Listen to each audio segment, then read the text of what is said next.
Donald Trump camera के सामने आता है और बिना झिझक के भारत के पीएम मोदी का नाम लेता है और कहता है PM Modi new I wasn't happy. He wanted to, Modi's a very good man. Yes. He's a good guy. He knew I was not happy, and it was important to make me happy. They do trade. ये एक साधारण बयान नहीं था, ये एक सीधा संदेश था। आखिर किस बात की नाखुशी? रशिया से क्रूड ऑयल खरीदने की वजह से।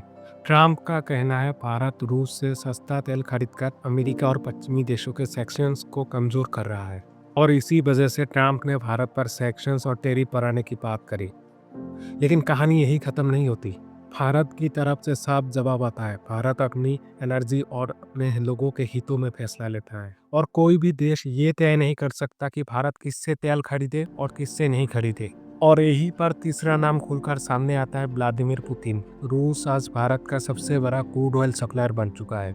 यूक्रेन वार के बाद जब यूरोप ने रूसी तेल से दूरी बनाई तब भारत ने उसे खरीदा क्योंकि वो सस्ता था, उपलब्ध था और भारत की ज़रूरत थी। पुतिन ने भी खुलकर कहा रूस भारत को एक भरोसेमंद पार्टनर मानती है। यानी एक तरफ मोदी पुतिन पार्टनरशिप और दूसरी तरफ ट्रंप की नाराज़गी। और यही वो पॉइंट है जहां जियोपॉलिटिक्स सिर्फ डिप्लोमेसी नहीं पावर स्ट्रगल बन जाती है। और इसी क्रूड ऑयल की वजह से ट्रंप ने वेनेजुला पर हमला कर दिया। वेनेजुला के प्रेसिडेंट निकोलस मदुरो और उसकी पत्नी को उसके ही देश से उठा लिया और झूठा बयान दिया कि ड्रग ट्रैफिकिंग को रोकने के लिए ये कदम जरूरी था। और जैसे ही ये खबर पूरी दुनिया को पता चलता है तो दुनिया भर से ट्रंप के अगेंस्ट में तीखी प्रतिक्रिया आनी शुरू हुई। सबसे बड़ा रिएक्शन आया नॉर्थ कोरिया से। किम जोंग उन ने अमेरिका को सीधा चेतावनी दिया कि वेनेजुला के प्रेसिडेंट मेरा दोस्त है और अगर प्रेसिडेंट और उसके पत्नी को तुरंत रिहा नहीं किया गया तो उसका नतीजा बहुत बुरा होगा। इतना ही नहीं, जैसे ही किम जोंग उन को ये ऑपरेशन की खबर मिली तो नॉर्थ कोरिया ने अपने पावर दिखाते हुए हाइपरसोनिक मिसाइल टेस्ट शुरू कर दिया। ये वही मिसाइल सिस्टम है जिन्हें दुनिया के सबसे एडवांस डिफेंस सिस्टम के लिए रोकना मुश्किल माना जाता है। इस टेस्ट को अमेरिका के लिए सीधा संदेश माना जा रहा है। अगर हालात बिगड़े तो ये टकराव सिर्फ वेनेजुला तक सीमित नहीं रहेगा।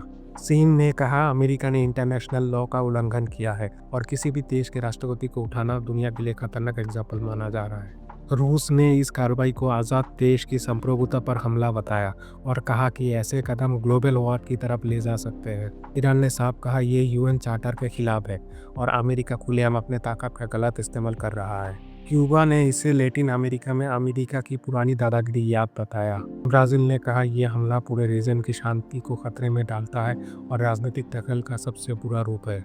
स्पेन ने चिंता जताई और कहा इस तरह के मिलिट्री ऑपरेशन हालात को और बिगाड़ सकते हैं। इन प्रतिक्रियाओं से ये स्पष्ट होता है कि अमेरिका के इस कदम ने एक देश को नहीं बल्कि पूरे अंतर्राष्ट्रीय व्यवस्था को हिला दिया है। कई देशों ने इसे संप्रभुता का उल्लंघन, इंटरनेशनल लॉ का उल्लंघन बताया तो कुछ ने सीधे चेतावनी दी है कि ऐसे यूनिलैटरल कदम दुनिया को अस्थिरता और बड़े जियोपॉलिटिकल कॉन्फ्लिक्ट की ओर ले जा सकते हैं। आज मुद्दा सिर्फ ये नहीं है कि भारत रूस के तेल क्यों खरीद रहा है, बल्कि असली सवाल ये है क्या कोई सुपर पावर दूसरे देशों का फैसला तय करेगा?